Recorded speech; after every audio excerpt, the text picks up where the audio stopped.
नमस्कार दोस्तों। जय हिंद। वंदे मातरम। अपना सक्षम पॉइंट यूट्यूब चैनल में एक बार फिर से आप सभी का हार्दिक स्वागत है।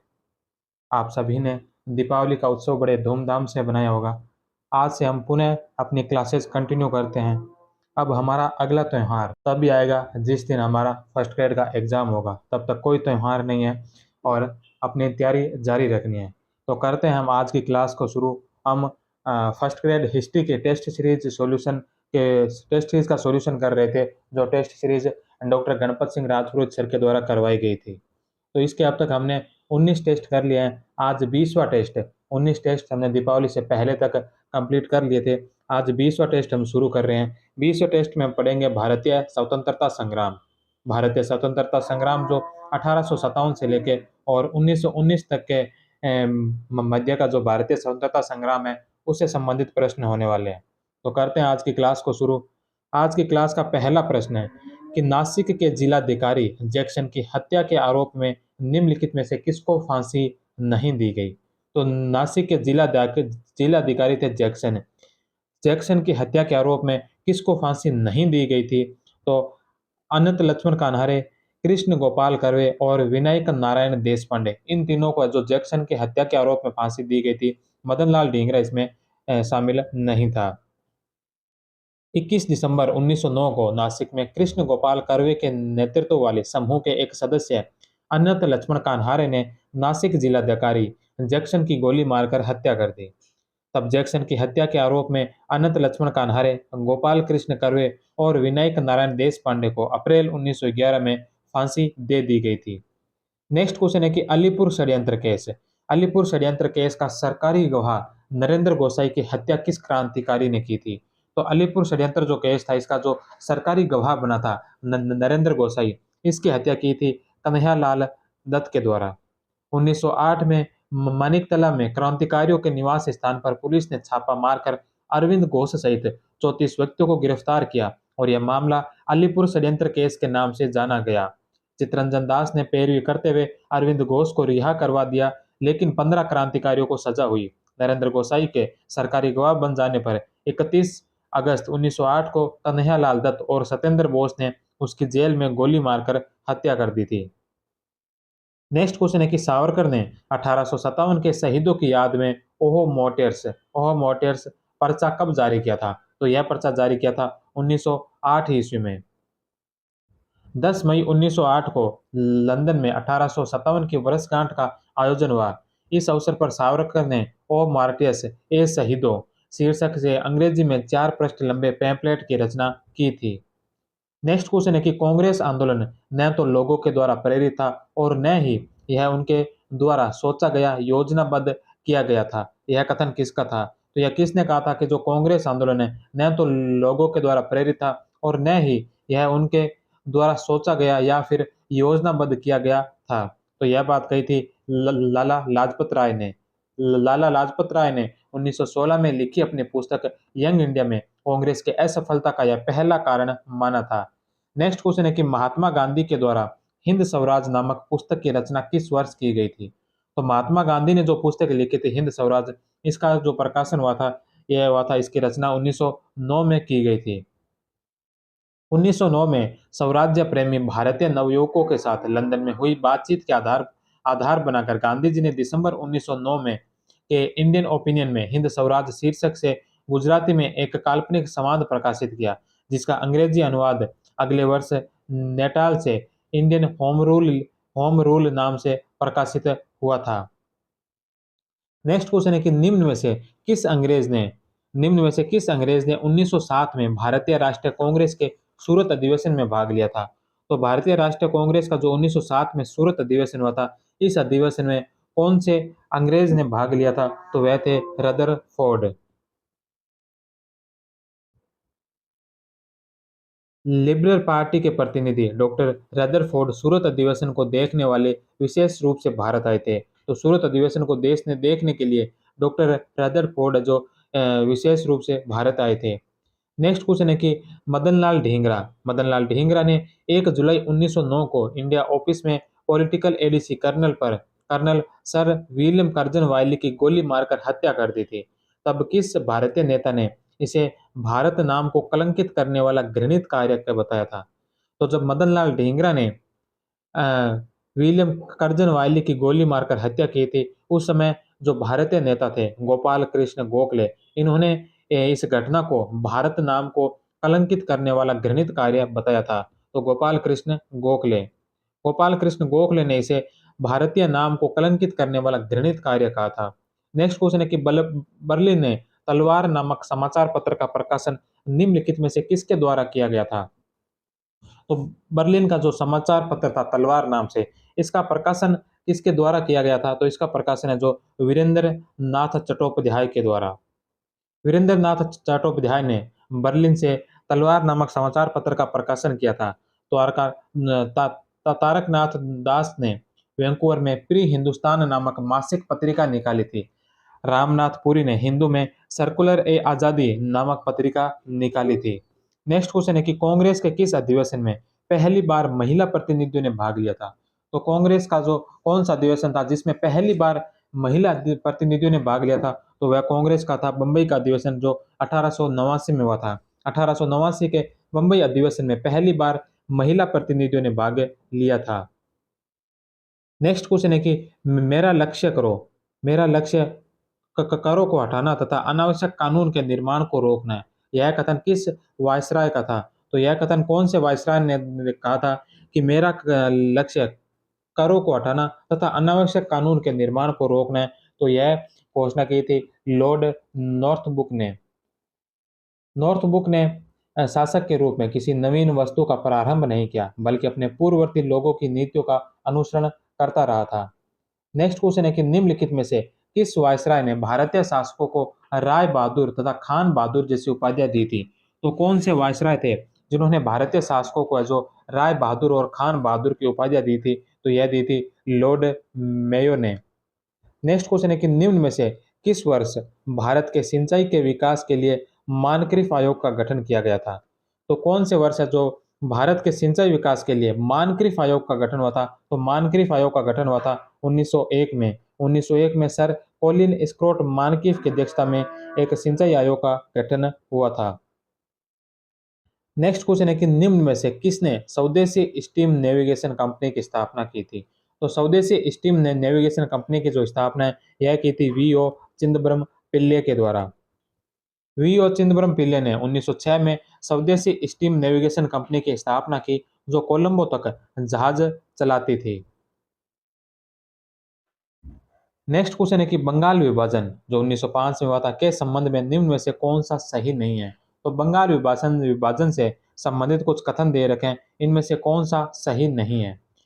19 जुलाई 1905 को विभाजन का निर्णय दिया गया। तो 19 जुलाई 1905 को विभाजन का निर्णय हुआ, ये बात सत्य है।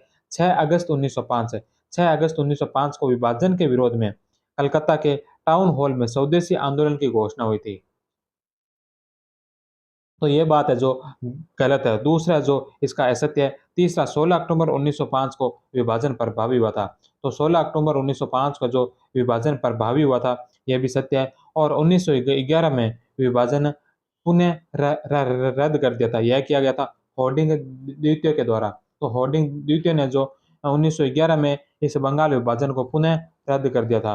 तो यह बात भी सत्य है। 1, 3 और 4 सही है और 2 नंबर है जो असत्य है। बंगाल विभाजन 16 अक्टूबर 1905 को बंगाल का विभाजन किया गया था। उस समय भारत के तत्कालीन वायसराय लॉर्ड कर्जन थे। उनका मानना था कि बंगाल एक बड़ा प्रदेश है और प्रशासनिक दृष्टि से इतने बड़े प्रदेश का संचालन करना संभव नहीं है। हालांकि विभाजन का वास्तविक आधार धर्म के आधार पर बंगाल का विभाजन करके बंगाल में बढ़ रही राष्ट्रीयता को कुचलना था। बंगाल में विभाजन की प्रतिक्रिया स्वरूप स्वदेशी आंदोलन को बढ़ावा मिला। गोपाल कृष्ण गोखले ने जहां इसे निर्मम भूल की संज्ञा दी, रामेंद्र सुंदर त्रिवेदी ने इसे काला दिवस मनाने का निर्णय लिया, रविंद्रनाथ टैगोर ने राष्ट्रीय एकता के रूप में रक्षाबंधन मनाने का निर्णय लिया। बंगाल विभाजन के समय हिंदू मुस्लिम के लिए बेम्सफील्ड फुलर ने कहा था, मुझे अपनी दो पत्नियों में से मुस्लिम पत्नी अधिक प्रिय है। यह बात किसने कही थी? बेमफील्ड फुलर। इन्होंने कहा था कि मुझे अपनी दो पत्नियों में से मुस्लिम पत्नी अधिक प्रिय है। यह बंगाल के विभाजन के समय बंगाल का लेफ्टिनेंट गवर्नर था। बंगाल विभाजन के समय भारत सचिव रिजले था, जिन्होंने कहा था संयुक्त बंगाल एक शक्ति है, बंगाल के विभाजन से हमें कई लाभ होंगे। प्रथम भारतीय लाल मोहन घोष था, जिन्होंने 1903 में बंगाल विभाजन की आशंका व्यक्त की थी। उस समय वह मद्रास कांग्रेस का अध्यक्ष था और इसी आशंका के आधार पर 19 जुलाई 1905 को विभाजन का निर्णय लिया गया। इसके बाद 7 अगस्त 1905 को विभाजन के विरोध में कलकत्ता के टाउन हॉल में स्वदेशी आंदोलन की घोषणा की और 16 अक्टूबर 1905 को विभाजन प्रभावी हुआ। बाद में कमेटी ने कमेटी ने बढ़ते उग्र राष्ट्र के लिए बंगाल विभाजन को जिम्मेदार माना था, जिसके परिणाम स्वरूप तीसरे दिल्ली दरबार आयोजन के समय ब्रिटेन के सम्राट चार जॉर्ज पंचम भारत आए थे। तब भारत की राजधानी कलकत्ता से दिल्ली स्थानांतरित की करने के साथ साथ 1911 में ही बंगाल विभाजन रद्द कर दिया। उस समय भारत के वायसराय हॉर्डिंग द्वितीय थे। नेक्स्ट क्वेश्चन है कि 1906 के कोलकाता अधिवेशन में दादा भाई नौरोजी के अध्यक्षीय भाषण को किसने पढ़ा था? तो 1906 में कोलकाता अधिवेशन में दादा भाई नौरोजी के अध्यक्षीय भाषण को पढ़ा था गोपाल कृष्ण गोखले के द्वारा। 1906 में कांग्रेस का 22वां अधिवेशन कोलकाता में हुआ। इस अधिवेशन में अध्यक्ष दादा भाई नौरोजी थे। इस कांग्रेस अधिवेशन में अन्य लगभग 24 राष्ट्रवादी विचारधारा रखने वाले मुस्लिमों के साथ जिन्ना ने भी भाग लिया था। वह दादा भाई नौरोजी के सचिव के रूप में काम कर रहे थे और उस समय तक दादा भाई नौरोजी काफी वृद्ध हो चुके थे। वे अपना भाषण लिखने और पढ़ने में असमर्थ थे। अतः जिन्ना ने उनका भाषण लिखा था, तो जिसे गोपाल कृष्ण गोखले के द्वारा पढ़ा गया था। नेक्स्ट क्वेश्चन है कि 1906 में किस समाचार पत्र ने यह आह्वान किया कि शक्ति को शक्ति से रोका जाए? तो 1906 के अंदर कौन सा समाचार पत्र था जिसने यह आह्वान किया कि शक्ति को शक्ति से रोका जाए? तो वह समाचार पत्र था युगांतर। यह समाचार पत्र वरिंदर कुमार घोष तथा भूपेंद्र दत्त के द्वारा संपादित किया गया था। नेक्स्ट क्वेश्चन है कि गगनेंद्र नाथ टैगोर द्वारा 1907 में कलकत्ता में स्थापित भारतीय कला संस्था the Indian society of oriental art के प्रथम अध्यक्ष कौन थे? तो इसके भारतीय कला संस्था के प्रथम जो अध्यक्ष थे वो थे लॉर्ड किचनर। 2 number option. भारतीय कला व कलाकारों को प्रोत्साहित करने की दृष्टि से गगनेंद्र नाथ ठाकुर ने India society of oriental art की स्थापना की, जिसके प्रथम संचालक लॉर्ड किचनर थे। नेक्स्ट क्वेश्चन है कि 1907 में जर्मनी के स्टुटगार्ट में आयोजित होने वाली अंतर्राष्ट्रीय समाजवादी कांग्रेस में भारत की ओर से अनऑफिशियल प्रतिनिधि कौन थे? तो भारत की ओर से प्रतिनिधि कौन थे अंतर्राष्ट्रीय समाजवादी कांग्रेस में, जो 1907 में जर्मनी के स्टुटगार्ट में आयोजित हुई थी? तो इसमें थे मैडम भिकाजी कामा। मैडम भिकाजी कामा मैडम भिकाजी रुस्तम कामा को भारतीय क्रांतिकारियों की जननी कहा जाता है। नेक्स्ट क्वेश्चन है कि सूरत में कांग्रेस का पतन हमारी बहुत बड़ी जीत है। सूरत में कांग्रेस का पतन हमारी बहुत बड़ी जीत है। सूरत अधिवेशन में आपसी फूट के पश्चात यह कथन किसने कहा था? तो यह कथन कहा था मिंटो ने। कांग्रेस का सूरत अधिवेशन 1907 में हुआ। इसमें कांग्रेस का नरम दल और गरम दल के रूप में विभाजन हो गया। पहले यह अधिवेशन नागपुर में होना प्रस्तावित था, लेकिन नरम पंथियों ने तिलक को अध्यक्ष बनने से रोकने के लिए फिरोज शाह मेहता से अधिवेशन का स्थान बदलवाकर सूरत करवा दिया और मेजबान होने के कारण बाल गंगाधर तिलक इस अधिवेशन की अध्यक्षता नहीं कर सकते थे। अतः करम दल ने करम दल ने लाला लाजपत राय का नाम अध्यक्ष पद के लिए प्रस्तावित किया, जो नरमपंथी रास बिहारी घोष को अध्यक्ष बनना चाहते थे, जिसमें वे असफल रहे। मिंटो ने तत्काल मार्ले को लिखा, सूरत में कांग्रेस का पतन हमारी बहुत बड़ी जीत है। नेक्स्ट क्वेश्चन है कि बाल गंगाधर तिलक को किस वर्ष 6 साल की सजा सुनाकर मांडले जेल भेजा गया था? तो बाल गंगाधर तिलक को 6 वर्ष की जो सजा सुनाकर मांडले जेल भेजा गया था, यह भेजा गया था 1908 में। 1908 2 नंबर ऑप्शन इसका राइट है। वर्ष 1908 में बाल गंगाधर तिलक को मांडले जेल भेजा गया। उनके समर्थन में हजारों की भीड़ भीड़ जुटी थी। इस पर प्रतिक्रिया देते हुए लेनिन ने कहा था कि भारत की स्वतंत्रता में मजदूरों का प्रवेश हो गया है। बाल गंगाधर तिलक के द्वारा अंग्रेजी भाषा में मराठा तथा मराठी भाषा में केसरी नामक समाचार पत्रों का संपादन किया गया। इन्हीं के द्वारा जनता में जागृति पैदा करने के लिए शिवाजी 1895 और गणेश उत्सव 1893 में शुरू किए गए। 1908 में अकोला में एक सभा में उन्होंने कहा था कि स्वराज मेरा जन्मसिद्ध अधिकार है और मैं इसे लेकर रहूंगा। यह एक बार भी भारतीय राष्ट्रीय कांग्रेस के अध्यक्ष नहीं चुने गए। हालांकि 1918 के अधिवेशन में इन्हें अध्यक्ष चुना जाना था, लेकिन वैलेंटाइन सिरोल पर मुकदमे के कारण वे लंदन चले गए। वैलेंटाइन सिरोल ने तिलक को भारतीय अशांति का जनक की संज्ञा दी थी। बाल गंगाधर तिलक द्वारा पुणे में 1916 में होम रूल की स्थापना की गई और जब 1 अगस्त 1920 को महात्मा गांधी ने असहयोग आंदोलन शुरू किया था, उसी दिन बाल गंगाधर तिलक इस दुनिया से अलविदा हो गए थे। बाल गंगाधर तिलक द्वारा आर्कटिक होम इन वेदाज नामक पुस्तक की रचना की गई, जिसमें उन्होंने बताया कि आर्य जो आर्कटिक प्रदेश से आए थे। नेक्स्ट क्वेश्चन है कि कांग्रेस के संविधान का निर्माण भारतीय राष्ट्रीय कांग्रेस के किस अधिवेशन से किया गया?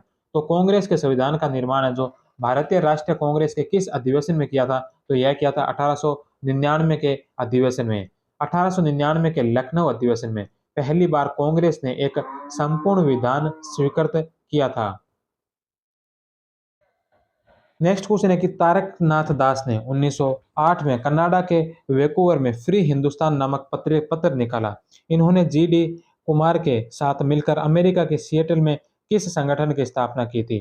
तो तारकनाथ दास ने 1908 में कनाडा के वैंकूवर में फ्री हिंदुस्तान नामक पत्र निकाला था और इन्होंने जीडी कुमार के साथ मिलकर अमेरिका के सिएटल में कौन से संगठन की स्थापना की थी? तो वहां की थी यूनाइटेड इंडिया हाउस।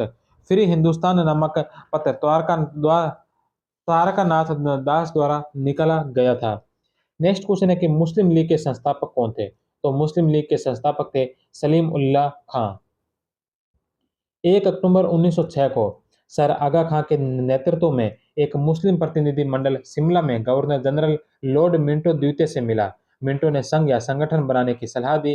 30 दिसंबर 1906 को ढाका में मुस्लिम लीग की स्थापना की गई, जिसके संस्थापक ढाका के नवाब सलीम उल्लाह खान थे। इसके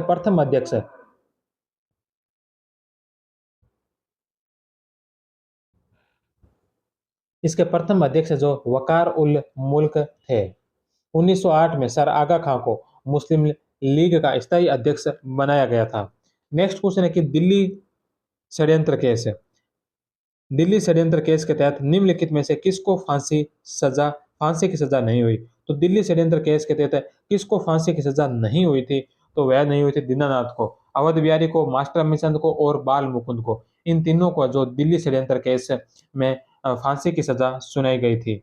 1911 में ब्रिटिश सम्राट जॉर्ज पंचम और उनकी पत्नी मेरी भारत आए थे और उनके स्वागत के लिए दिल्ली में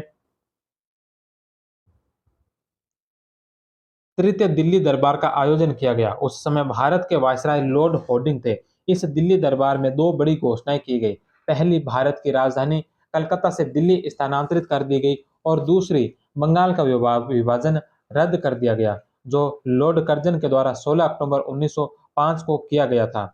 उस समय वायसराय होर्डिंग के द्वारा दिल्ली के चांदनी चौक में हाथी पर बैठकर जुलूस निकाला जा रहा था, जिस पर बम वसंत कुमार विश्वास ने फेंका था और रास बिहारी बोस ने इसकी योजना बनाई थी। बाद में दिल्ली षड्यंत्र केस के तहत वसंत विश्वास, बाल मुकुंद, अवध बिहारी तथा मास्टर अम्मीचंद को लॉर्ड होर्डिंग द्वितीय पर बम फेंकने के आरोप में फांसी हुई थी। नेक्स्ट क्वेश्चन है कि होम रूल आंदोलन के संबंध में निम्नलिखित में से कौन सा कथन गलत है? तो होम रूल आंदोलन से संबंधित है जो कौन सा कथन है जो गलत है? तो पहला कथन है कि बाल गंगाधर तिलक ने 28 अप्रैल 1916 को बेलगांव में इंडियन होम रूल की स्थापना की थी, जिसका मुख्यालय पुणे रखा गया। तो यह बात सत्य है। दूसरा, 3 सितंबर 1916 को एनी बिसेंट ने मद्रास में होम रूल लीग की स्थापना की और जॉर्ज अरुंडेल इसके सचिव बनाए गए। तो यह बात भी सत्य है। तीसरा, बाल गंगाधर तिलक का कार्य क्षेत्र कर्नाटक, महाराष्ट्र, मध्य प्रांत व बरार था तथा शेष भारत एनी बेसेंट का कार्य क्षेत्र था। तो यह बात भी सत्य है। तो 1, 2 और 3 तीनों ही इसके बिल्कुल सही है। चौथा है कि बाल गंगाधर तिलक द्वारा स्थापित इंडियन होम रूल लीग के प्रथम प्रेसिडेंट वीपी पांड्या थे। तो ये बात है जो गलत है, क्योंकि इसके जो प्रथम अध्यक्ष जो थे वो वीपी पांड्या नहीं बल्कि जोसेफ बैप्टिस्ट थे। तो प्रथम अध्यक्ष जोसेफ थे, ना कि वीपी पांड्या। तो 4 नंबर जो इसका गलत है। तो इसमें असत्य कथन पूछा तो 4 नंबर ऑप्शन इसका राइट आंसर होगा। ब्रिटिश साम्राज्य के अधीन राज्य संवैधानिक तरीके से सुशासन प्राप्त करने के उद्देश्य से 28 अप्रैल 1916 को बाल गंगाधर तिलक के द्वारा बेलगांव में होम रूल की स्थापना की गई। इसके प्रथम अध्यक्ष जोसेफ बैप्टिस्ट को बनाया गया। वहीं इसके पहले सचिव जो के केलकर थे। इसी प्रकार सितंबर 1916 में मद्रास में एनी बेसेंट के द्वारा होम रूल लीग की स्थापना की गई, जिसके अध्यक्ष जॉर्ज अरुंडेल थे। हालांकि दोनों होम रूल आंदोलन का विलय 1918 में हो गया था और 1920 में इसका नाम बदलकर स्वराज सभा कर दिया। 1917 में एनी बेसेंट को गिरफ्तार करके तमिलनाडु के ऊटी नामक स्थान पर नजरबंद कर दिया गया था, जिसके विरोध में एस सुब्रमण्यम अय्यर ने नाइटहुड की उपाधि का परित्याग कर दिया और यह नाइटहुड की उपाधि छोड़ने वाले पहले भारतीय थे। जलियांवाला बाग हत्याकांड के बाद रविंद्रनाथ टैगोर ने नाइटहुड उपाधि वापस कर दी थी। वहीं असहयोग आंदोलन के दौरान महात्मा गांधी के द्वारा भी केसर हिंद की उपाधि वापस लौटा दी गई थी। यहाँ इस तथ्य को उल्लेखित करना प्रासंगिक होगा कि लाला लाजपत राय के द्वारा 1917 में अमेरिका में होम रूल लीग की स्थापना की गई थी।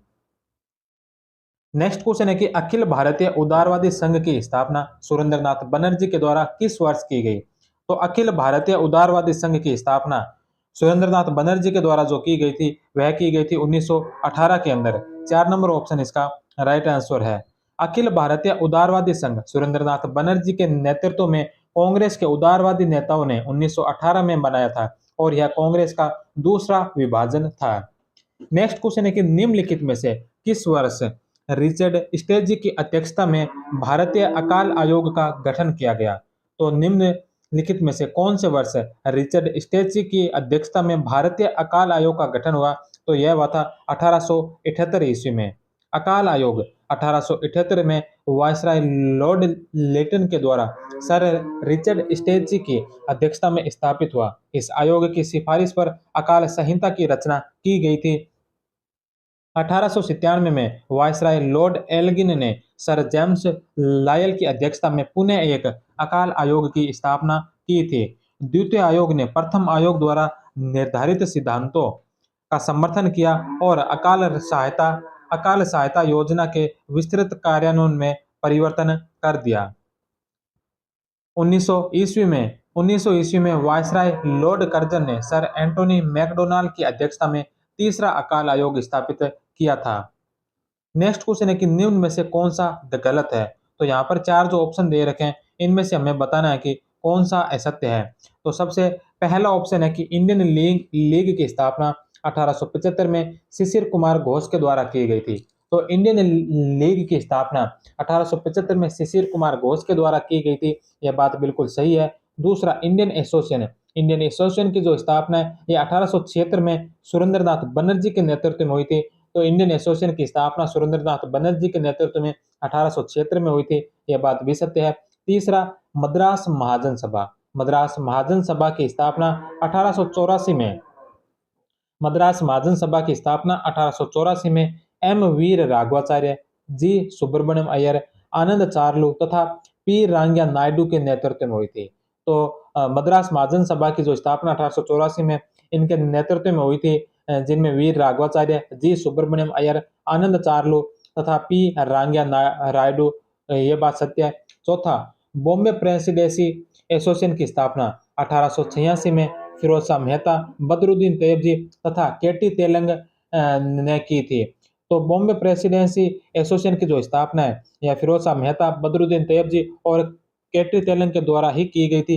लेकिन ये जो स्थापना है 1886 में नहीं बल्कि 1885 में की गई थी। तो यह जो इसका गलत हो जाएगा, क्योंकि बॉम्बे प्रेसिडेंसी की स्थापना 1885 में फिरोज शाह मेहता, बदरुद्दीन तैयबजी और केटी तेलंग के द्वारा की गई थी। तो 4 नंबर ऑप्शन इसका राइट आंसर होगा। नेक्स्ट क्वेश्चन है कि दादा भाई नौरोजी के संबंध में निम्नलिखित में से कौन सा कथन गलत है। तो दादा भाई नौरोजी से संबंधित यहाँ पर कुछ कथन दे रखे हैं, तो इनमें से बताना है हमें असत्य कथन कौन सा है। सबसे पहला है कि 1866 में दादा भाई नौरोजी ने ईस्ट इंडियन एसोसिएशन की स्थापना की। तो दादा भाई नौरोजी के द्वारा ईस्ट इंडियन एसोसिएशन की स्थापना जो 1866 में की गई थी, यह बात बिल्कुल सत्य है। दूसरा, दादा भाई नौरोजी पहले आर्थिक विचारक थे। दादा भाई नौरोजी पहले आर्थिक विचारक थे जिन्होंने यह सिद्ध किया कि भारत में गरीबी का कारण अंग्रेजों द्वारा किया जाने वाला शोषण तथा धन निष्कासन है। तो धन निष्कासन का सिद्धांत दिया था दादा भाई नौरोजी ने, और भारत में गरीबी का मुख्य कारण बताया था अंग्रेजों के द्वारा किया जाने वाला शोषण और जो धन निष्कासन होता था। तो यह बात भी सत्य है। तीसरा, 1886 में दादा भाई नौरोजी सेंट्रल फिंसबरी से हाउस ऑफ कॉमन्स के सदस्य बनने में सफल हुए थे। तो ये बात है जो गलत है, क्योंकि उस समय दादा भाई नौरोजी ने चुनाव जरूर लड़ा था, लेकिन वो पराजित हो गए थे। उसके बाद जब वो सेंट्रल फिंसबरी से हाउस ऑफ कॉमन्स के जो सदस्य बने थे, वो 1886 में नहीं 1892 में बने थे। 1886 के अंदर उन्होंने चुनाव जरूर लड़ा था, लेकिन वो पराजित हुए थे। इसके जो सदस्य बने थे वो सदस्य बने थे 1892 में। तो 3 नंबर है जो इसका असत्य होगा, जो इसका राइट आंसर है। चौथा है कि दादा भाई नौरोजी 1886, 1893 और 1906 में 3 बार भारतीय राष्ट्रीय कांग्रेस के अध्यक्ष रहे थे। तो दादा भाई नौरोजी है जो 1886 में, 1893 में और 1906 में 3 बार भारतीय राष्ट्रीय कांग्रेस के अध्यक्ष रहे थे। ये बात भी सत्य है। दादा भाई नौरोजी ने 1886 में ब्रिटिश संसद के लिए चुनाव लड़ा, लेकिन वो पराजित हो गए। लेकिन इसी वर्ष कांग्रेस के अध्यक्ष बनने में सफल रहे। बाद में उदारवादियों की सहायता से 1892 में सेंट्रल फिंसबरी से हाउस ऑफ कॉमन्स के सदस्य बनने में सफल रहे थे। नेक्स्ट क्वेश्चन है कि मित्र मेला संगठन की स्थापना कब हुई थी। तो मित्र मेला संगठन की जो स्थापना हुई थी, यह हुई थी 1899 ईस्वी में। 1899, 3 नंबर ऑप्शन इसका राइट आंसर है। मित्र मेला संगठन की स्थापना 1899 में हुई थी। बाद में आगे चलकर यह संगठन 1904 में अभिनव भारत समाज में परिवर्तित हो गया। इसी संगठन से जुड़े पांडुरंग बापट को बम कला सीखने के लिए पेरिस भेजा गया था। इस संगठन के सदस्य मदन लाल ढींगरा द्वारा 1 जुलाई 1909 को कर्जन वायली की गोली मारकर हत्या कर दी गई थी। नेक्स्ट क्वेश्चन है कि पूना सार्वजनिक सभा की स्थापना कब हुई थी। तो पूना सार्वजनिक सभा की स्थापना हुई थी 1870 में। 2 नंबर, पूना सार्वजनिक सभा की स्थापना 1870 में गणेश वासुदेव जोशी और महादेव गोविंद रानाडे ने की थी। तो पूना सार्वजनिक सभा की जो स्थापना है 1870 में गणेश वासुदेव जोशी और महादेव गोविंद रानाडे के द्वारा की गई थी। नेक्स्ट क्वेश्चन है कि कांग्रेस का जन्म भारत में ब्रिटिश शासन के दुश्मन के रूप में नहीं अपितु मित्र के रूप में हुआ है। यह कथन किसका था। तो यह बात किसने कही थी कि कांग्रेस का जो जन्म है यह भारत में ब्रिटिश शासन के दुश्मन के लिए नहीं अपितु मित्र के रूप में हुआ है। यानी कि कांग्रेस को जो ब्रिटिशों का मित्र बताया था, ब्रिटिश शासन का मित्र बताया था, तो यह बात कही थी कोपलैंड ने। 4 नंबर ऑप्शन। लाला लाजपत राय ने कांग्रेस सम्मेलनों को शिक्षित भारतीयों को राष्ट्र मेले की संज्ञा दी तथा कांग्रेस को डफरिन के दिमाग की उपज बताया था। विपिन चंद्र पाल ने कांग्रेस की नीति को भीखमंगों की नीति की संज्ञा दी थी। नेक्स्ट क्वेश्चन है कि सेवा समिति के संस्थापक थे। तो सेवा समिति के संस्थापक थे हृदयनाथ कुंजरू है जो सेवा समिति के संस्थापक थे। सेवा समिति के संस्थापक हृदयनाथ कुंजरू। भारतीय स्त्री मंडल के संस्थापक देवी चौधरानी। सोशल सर्विस लीग के संस्थापक एन.एम. जोशी थे। नेक्स्ट क्वेश्चन है कि भारत में स्थानीय स्वशासन का जनक किसे कहा जाता है। तो भारत में स्थानीय स्वशासन का जो जनक है वह जनक माना जाता है लॉर्ड रिपन को। लॉर्ड रिपन को भारत में स्थानीय स्वशासन का जनक कहा जाता है। इन्होंने सर्वप्रथम प्रत्येक जिले में जिला उप विभाग तथा तहसील बोर्ड की व्यवस्था की तथा स्थानीय संस्थाओं को निश्चित आय के साधन दिए। सरकारी अधिकारियों की संख्या 1/3 से ज्यादा नहीं करने का प्रावधान किया। इस कारण स्थानीय स्वशासन के क्षेत्र में सुधारों के कारण रिपन को भारत में स्थानीय स्वशासन का जनक कहा जाता है। नेक्स्ट क्वेश्चन है कि लाला लाजपत राय द्वारा होम रूल लीग की स्थापना कहाँ पर की गई थी? तो लाला लाजपत राय के द्वारा होम रूल लीग की स्थापना जो यह की गई थी न्यूयॉर्क में। लाला लाजपत राय द्वारा अक्टूबर 1917 में न्यूयॉर्क में होम रूल लीग की स्थापना की गई थी। नेक्स्ट क्वेश्चन है कि निम्नलिखित में से किस वर्ष दिल्ली दरबार का आयोजन नहीं किया गया? तो दिल्ली दरबार का आयोजन कौन से वर्ष नहीं हुआ था? तो यह 1905 में नहीं हुआ था। 1877 में हुआ था, 1903 में हुआ था, 1911 में भी हुआ था, लेकिन 1905 में कोई दिल्ली दरबार का आयोजन नहीं हुआ था। प्रथम बार दिल्ली दरबार का आयोजन लेटन के समय 1877 में किया गया था। इसमें महारानी विक्टोरिया को भारत की साम्राज्ञी घोषित किया गया था तथा उसे केसर ए हिंद की उपाधि से सम्मानित किया गया था। दूसरा दिल्ली दरबार 1903 में एडवर्ड सप्तम के राज्याभिषेक के उत्सव के रूप में लॉर्ड कर्जन के द्वारा आयोजित किया गया था। तीसरा दिल्ली दरबार जो 1911 में जब जॉर्ज पंचम भारत आए थे उस समय तत्कालीन वायसराय लॉर्ड हॉर्डिंग के द्वारा किया गया था, जिसने भारतीय राजधानी कोलकाता से दिल्ली स्थानांतरित कर दी और बंगाल विभाजन रद्द किया था। नेक्स्ट क्वेश्चन है कि अरुंडेल समिति का गठन किस वर्ष हुआ था? तो अरुंडेल समिति का गठन जो हुआ था यह हुआ था 1906 ईस्वी में। 1906 में तात्कालिक वायसराय मिंटो द्वितीय ने राजनीतिक सुधारों हेतु समिति का गठन किया था। इसे इसने बंगाल विभाजन को रद्द करने की सिफारिश की थी। नेक्स्ट क्वेश्चन है कि स्वदेशी आंदोलन के दौरान भारत माता सोसाइटी का गठन किसके द्वारा किया गया? तो स्वदेशी आंदोलन के दौरान भारत माता सोसाइटी का जो गठन है यह गठन किया गया था अजीत सिंह के द्वारा। एक नंबर ऑप्शन।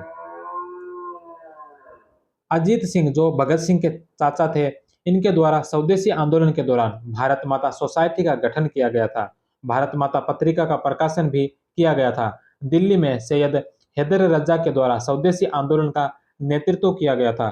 चिदम्बरम पिल्ले द्वारा मद्रास में स्वदेशी आंदोलन का नेतृत्व किया तथा उनके द्वारा स्वदेशी टीम नेविगेशन कंपनी की स्थापना की गई थी।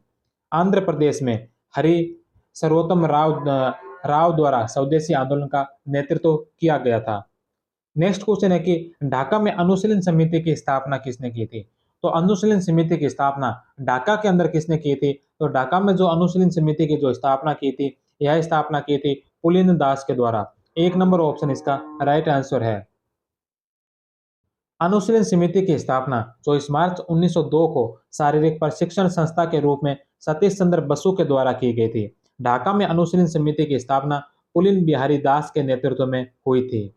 नेक्स्ट क्वेश्चन है कि गदर पार्टी की स्थापना किस वर्ष हुई थी? तो गदर पार्टी की स्थापना हुई थी 1913 ईस्वी में। सैन फ्रांसिस्को अमेरिका का एक प्रमुख शहर है जो अपनी गोल्डन गेट के लिए मशहूर है। 1913 में सैन फ्रांसिस्को में लाला हरदयाल के द्वारा गदर पार्टी का गठन किया गया। इस गदर पार्टी के अध्यक्ष सोवन सिंह बकाना थे और कोषाध्यक्ष जो काशीराम थे। इसने अपना पहला समाचार पत्र उर्दू भाषा में निकाला था। गदर पार्टी के मुखपत्र पर छपा होता था, आवश्यकता है वीर सिपाहियों की, वेतन, मृत्यु, पेंशन, शहादत और युद्ध क्षेत्र भारत। तो गदर पार्टी का जो समाचार पत्र जो मुख्य पत्र होता था उस पर यह बात हमेशा छपी रहती थी कि आवश्यकता है वीर सिपाहियों की और उनको वेतन मिलेगा, मृत्यु और पेंशन मिलेगी, शहादत और युद्ध क्षेत्र है भारत। तो वीर सिपाहियों के लिए था ये एक उल्लेख छपा रहता था। नेक्स्ट क्वेश्चन है कि नायर सर्विस सोसाइटी की स्थापना की थी। तो नायर सर्विस सोसाइटी की स्थापना की थी एम पद्मनाथ पिल्लई के द्वारा। नायर सर्विस सोसाइटी की स्थापना एम पद्मनाथ पिल्लई के द्वारा 1914 में की गई थी। नेक्स्ट क्वेश्चन है कि राजद्रोह सभा अधिनियम जिसके अंतर्गत सरकार के विरुद्ध सभाएं करने पर कठोर दंड की व्यवस्था की गई थी। इस अधिनियम के आधार पर उग्रवादी दल के नेता लाला लाजपत राय एवं अजीत सिंह को गिरफ्तार कर आंदोलन को कुचलने का प्रयास किया गया था। यह अधिनियम कब पारित हुआ था? तो राजद्रोह सभा अधिनियम यह जो पारित हुआ था यह 1911 में हुआ था, जिसके अंतर्गत सरकार के विरुद्ध सभाएं करने पर कठोर दंड की व्यवस्था की गई। इस अधिनियम के आधार पर ही उग्रवादी दल के नेता लाला लाजपत राय व अजीत सिंह को गिरफ्तार कर आंदोलन को कुचलने का प्रयास किया गया था। यह अधिनियम पास हुआ था 1911 ईस्वी में। इस अधिनियम का मुख्य उद्देश्य भारतीय राष्ट्रवाद के आंदोलन को कुचलना था। नेक्स्ट क्वेश्चन है मिशन, ओमिशन और कमीशन का काल किस वायसराय का काल कहा जाता है? तो मिशन, ओमिशन और कमीशन का काल है जो कौन से वायसराय के काल को कहा जाता है? तो यह कहा जाता है लॉर्ड कर्जन। लॉर्ड कर्जन का 7 वर्ष का शासनकाल शिष्टमंडलों, भूलों तथा आयोगों के साथ प्रशासन की तीव्र गतिविधियों तथा यथार्थ कार्य कुशलता के लिए प्रसिद्ध रहा है। नेक्स्ट क्वेश्चन है कि वह प्रथम भारतीय है जिसने 1903 में बंगाल विभाजन की आशंका व्यक्त की थी। तो 1903 के अंदर ही बंगाल विभाजन की आशंका व्यक्त करने वाले और भारतीय कौन थे? तो वह प्रथम भारतीय थे लाल मोहन घोष। ये 1903 में मद्रास कांग्रेस के अध्यक्ष थे और इसी समय बंगाल विभाजन की आशंका जताई थी। नेक्स्ट क्वेश्चन है कि इंडियन ऑफिशियल सीक्रेट एक्ट किस वर्ष बना था? तो यह एक्ट बना था 1904 में। 3 नंबर ऑप्शन। 1904 में Indian official secret act press की स्वतंत्रता को सीमित करने के लिए बनाया गया था। नेक्स्ट क्वेश्चन है कि यदि हम साल में एक बार मेंढकों की भांति टर टर कर चुप होते रहे तो हमें कभी अपने प्रयासों में सफलता नहीं मिलेगी। तो यह बात कही थी बाल गंगाधर तिलक ने। बाल गंगाधर तिलक ने कांग्रेस अधिवेशन को लेकर कहा था कि यदि हम साल में एक बार मेंढकों की भांति टर टर कर चुप होते रहे तो हमें कभी अपने प्रयासों में सफलता नहीं मिलेगी। तो बाल गंगाधर तिलक का जो इसका राइट आंसर है। यदि हम साल में एक बार मेंढकों की भांति टर टर कर चुप होते रहे तो हमें कभी अपने प्रयासों में सफलता नहीं मिलेगी। यह कथन बाल गंगाधर तिलक ने अपने समाचार पत्र केसरी में 4 जुलाई 1904 को छपे अंश में कहे थे। नेक्स्ट क्वेश्चन है कि 1904 में किसने कहा कि संयुक्त बंगाल एक शक्ति है और विभाजित बंगाल कई भिन्न भिन्न रास्तों पर चलेगा? तो 1904 में यह बात कही थी हर्बर्ट रिस्ले ने। हर्बर्ट रिस्ले ने कहा था कि संयुक्त बंगाल एक शक्ति है और विभाजित बंगाल कई भिन्न भिन्न रास्तों पर चलेगा। उपयुक्त कथन है जो रिजले का है। वहीं बंगाल विभाजन के समय बंगाल का lieutenant governor sir Andrew Fraser थे। नेक्स्ट क्वेश्चन है कि मोहम्मद अली जिन्ना ने सर्वप्रथम कांग्रेस अधिवेशन में कब भाग लिया था? तो मोहम्मद अली जिन्ना ने कांग्रेस अधिवेशन में पहली बार भाग लिया था 1904 के अधिवेशन में। जो बम्बई अधिवेशन था 1904 में आयोजित हुआ। इस अधिवेशन की अध्यक्षता सर हेनरी कोकोटन ने की थी। नेक्स्ट क्वेश्चन है कि कांग्रेस के प्रथम अधिवेशन में कितने मुस्लिम सदस्यों ने भाग लिया था? तो कांग्रेस का जो प्रथम अधिवेशन हुआ था इसके अंदर है जो 2 मुस्लिम सदस्यों ने भाग लिया था। कांग्रेस के प्रथम अधिवेशन में 2 मुस्लिम सदस्यों ने भाग लिया था जो रहमतुल्लाह सयानी और ए एम धर्मसी थे। इन दोनों का संबंध बंबई से था। नेक्स्ट क्वेश्चन है कि भारतीय टंकण तथा मुद्रण अधिनियम कब पारित हुआ था? तो भारतीय टंकण तथा मुद्रण मुद्रण अधिनियम कब पारित हुआ था? जिसके अनुसार अंग्रेजी पाउंड भारत के विधिक ग्राह्य बन गया और उसका मूल्य 15 रुपए निश्चित हुआ। तो यह पारित हुआ था 1899 ईस्वी में। यह अधिनियम लॉर्ड कर्जन के द्वारा पारित करवाया गया था। नेक्स्ट क्वेश्चन है कि लॉर्ड लेटन के शासनकाल में निम्नलिखित में से कौन सी घटनाएं घटी? तो लॉर्ड लेटन के शासनकाल से संबंधित कुछ घटनाएं दे रखी है। तो इनमें से हमें बताना है कि कौन कौन सी घटनाएं जो लॉर्ड लेटन के काल की है। तो आईसीएस परीक्षा हेतु अधिकतम आयु सीमा में कमी, यह जो है इसी के काल में हुई थी। वर्नाकुलर प्रेस एक्ट भी लेटन के काल का है। इल्बर्ट बिल विवाद है जो ये रिपन के काल का है, ना कि लेटन के काल का। तो 3 नंबर जो गलत है, 1 और 2 सही है। तो 1 नंबर ऑप्शन इसका राइट होगा। नेक्स्ट क्वेश्चन है कि शस्त्र अधिनियम द्वारा हम पर जातीय तुच्छता का बिल्ला थोप दिया गया है। शस्त्र अधिनियम के द्वारा हम पर जातीय तुच्छता का बिल्ला थोप दिया गया है। लॉर्ड लेटन द्वारा पारित शस्त्र अधिनियम पर यह कथन किसने कहा था? तो यह कहा था सुरेंद्रनाथ बनर्जी के द्वारा। भारतीय शस्त्र अधिनियम 1878 लॉर्ड लेटन के द्वारा पारित किया गया, जिसके तहत भारतीयों के हथियार रखने पर पाबंदी लगा दी गई थी। नेक्स्ट क्वेश्चन है कि जब लेटन ने भारत छोड़ा उस समय क्रांति की कगार पर खड़ा था। जब लेटन ने भारत छोड़ा उस समय क्रांति की कगार पर खड़ा था। यह किसने लिखा? तो यह लिखा था ब्लंट ने। Blunt 4 number option. लेटन की प्रतिक्रियावादी नीतियों के कारण ब्लंट ने ऐसा कहा था। लेटन से संबंधित महत्वपूर्ण तथ्य: इसने रिचर्ड स्टेची की अध्यक्षता में अकाल आयोग की स्थापना की। लॉर्ड लेटन के कार्यकाल में प्रथम दिल्ली दरबार का आयोजन किया गया और एक राज अधिनियम पारित करके 1877 में ब्रिटेन की महारानी विक्टोरिया को केसर हिंद की उपाधि से विभूषित किया। लिटन ने अलीगढ़ में एक मुस्लिम एंग्लो प्राच्य महाविद्यालय की स्थापना की। इसके कार्यकाल में 1878 में वर्नाकुलर प्रेस एक्ट पारित किया गया, जिसे कई बार स्थानीय भाषाओं में समाचार पत्र आदि को विद्रोहात्मक सामग्री के प्रकाशन का आरोप लगाकर बंद कर दिया गया है। इसके समय में शस्त्र एक्ट, आर्म्स एक्ट 1878 पारित हुआ, जिसमें भारतीयों को शस्त्र रखने और बेचने से रोका गया। इसने सिविल सेवा परीक्षाओं में प्रवेश की अधिकतम आयु सीमा घटाकर 19 वर्ष कर दी थी। नेक्स्ट क्वेश्चन है कि बाल गंगाधर तिलक के संदर्भ में निम्नलिखित में से कौन सा असत्य है? तो तिलक के संबंध में कौन सा कथन है जो असत्य है? सबसे पहला है कि 1893 में तिलक ने शिवाजी उत्सव का आयोजन आरंभ किया था। तो तिलक ने 1893 में जो शिवाजी उत्सव का नहीं बल्कि गणेश उत्सव का आयोजन प्रारंभ किया था। शिवाजी उत्सव का जो आयोजन आरंभ किया था, यह किया था 1895 के अंदर। तो पहला ही ऑप्शन गलत है। 1893 में गणेश उत्सव शुरू किया गया था। शिवाजी उत्सव का जो आयोजन है यह 1895 में शुरू हुआ था। दूसरा कि 1886 से 97 तक उन्होंने कर न चुकाने का अभियान चलाया, तो यह भी सत्य है। उन्होंने अंग्रेजी भाषा में मराठा नामक पत्र लिखा था। तो तिलक ने अंग्रेजी भाषा में मराठा नामक पत्र और मराठी भाषा में केसरी नामक समाचार पत्र निकाला था, यह सत्य है। चौथा, घृणा और असंतोष फैलाने के आरोप में उन्होंने 1897 में अंग्रेजों द्वारा गिरफ्तार कर लिया था।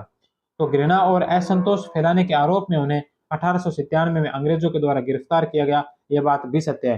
तो 2, 3 और 4 सत्य है। इसमें पूछा असत्य है, तो असत्य जो 1 नंबर ऑप्शन है, तो 1 नंबर इसका राइट आंसर होगा।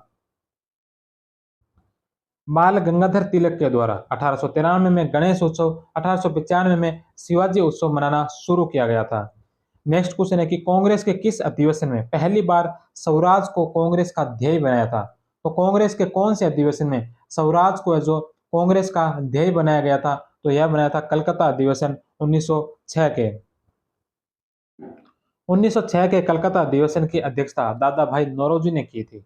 इस अधिवेशन में दादा भाई नौरोजी का अध्यक्ष भाषण गोपाल कृष्ण गोखले के द्वारा पढ़ा गया था। नेक्स्ट क्वेश्चन है कि एचिसन लोक सेवा आयोग, एचिसन लोक सेवा आयोग जिसने भारतीयों की परीक्षा में बैठने की आयु बढ़ाने की सिफारिश की थी, का गठन किस वर्ष किया गया था? तो एचिसन लोक सेवा आयोग जो है, इसने भारतीयों की परीक्षा में बैठने की आयु बढ़ाने की सिफारिश की थी। इस आयोग का गठन कब किया गया था? तो इस आयोग का गठन किया गया था 1886 ईस्वी में। एचिसन आयोग 1886 प्रथम लोक सेवा सुधार आयोग का गठन उदारवादियों की मांग पर किया गया था। इस समय गवर्नर जनरल डफरिन था।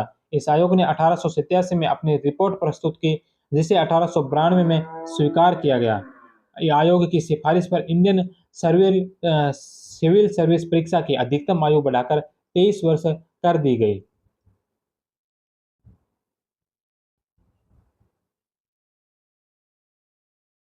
नेक्स्ट क्वेश्चन है कि अनुदारवादियों के अनुनय विनय की नीति को किसने राजनीतिक भिक्षावृत्ति कहा था? तो अनुदारवादी जो थे, उनके अनुनय विनय की नीति को किसने राजनीतिक भिक्षावृत्ति की संज्ञा दी थी? तो यह संज्ञा दी थी विपिन चंद्र पाल के द्वारा। विपिन चंद्र पाल ने उदारवादियों की नीति को राजनीतिक भिक्षावृत्ति की संज्ञा दी तथा कांग्रेस को याचना का संस्था बताया था।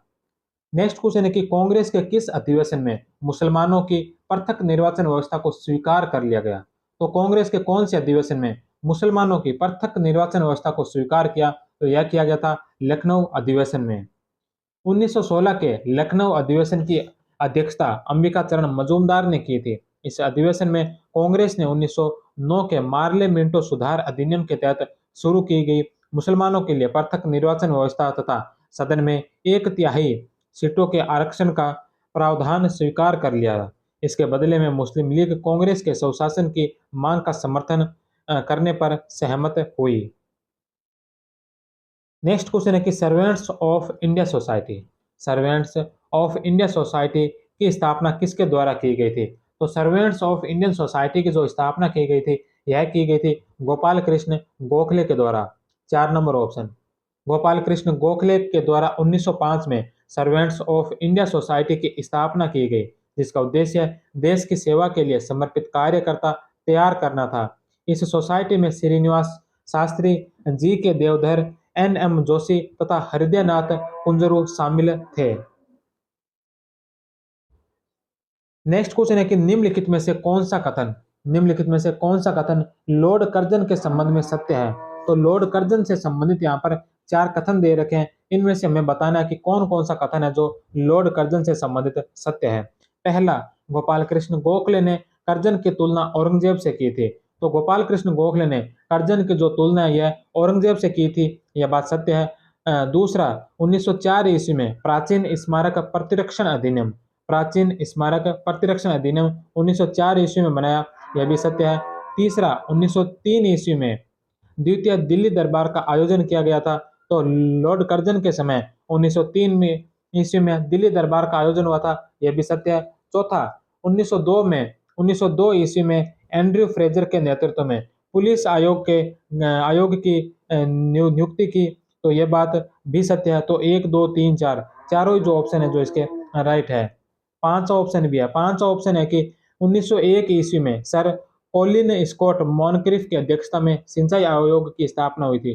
तो 1901 ईस्वी में सर कॉलिन स्कॉट मॉनक्रिफ की अध्यक्षता में सिंचाई आयोग की स्थापना की गई थी, तो यह बात भी सत्य है। तो पांचों ही ऑप्शन इसके राइट है।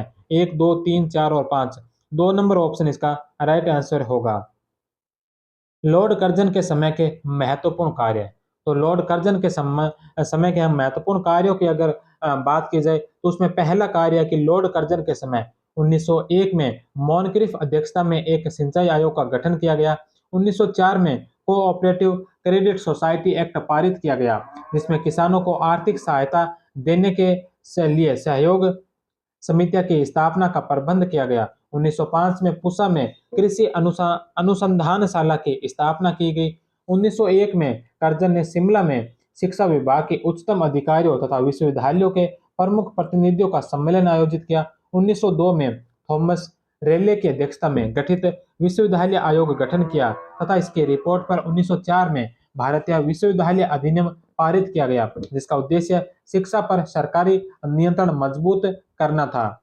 इसके अलावा अगर हम चौथे कार्य की बात की जाए तो वह था 1901 में इंपीरियल कैडेट कोर की स्थापना। नेक्स्ट कार्य था 1902 में एंड्रयू फ्रेजर की अध्यक्षता में पुलिस आयोग का गठन करना।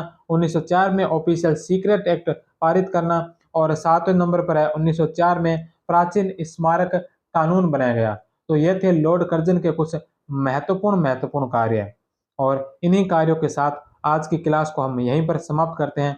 कल की क्लास 21 नंबर क्लास, उसमें हम पढ़ेंगे गांधी जी का युग, जिसमें गांधी व राष्ट्रीय आंदोलन, जवाहरलाल नेहरू, एस.सी. बोस, मौलाना आजाद, वल्लभ भाई पटेल, सी राजगोपालाचारी, राजेंद्र प्रसाद, भीमराव अंबेडकर की भारतीय राष्ट्रीय आंदोलन में भूमिका व प्रमुख योगदान। तब तक आप सभी का बहुत बहुत धन्यवाद। जय हिंद, वंदे मातरम।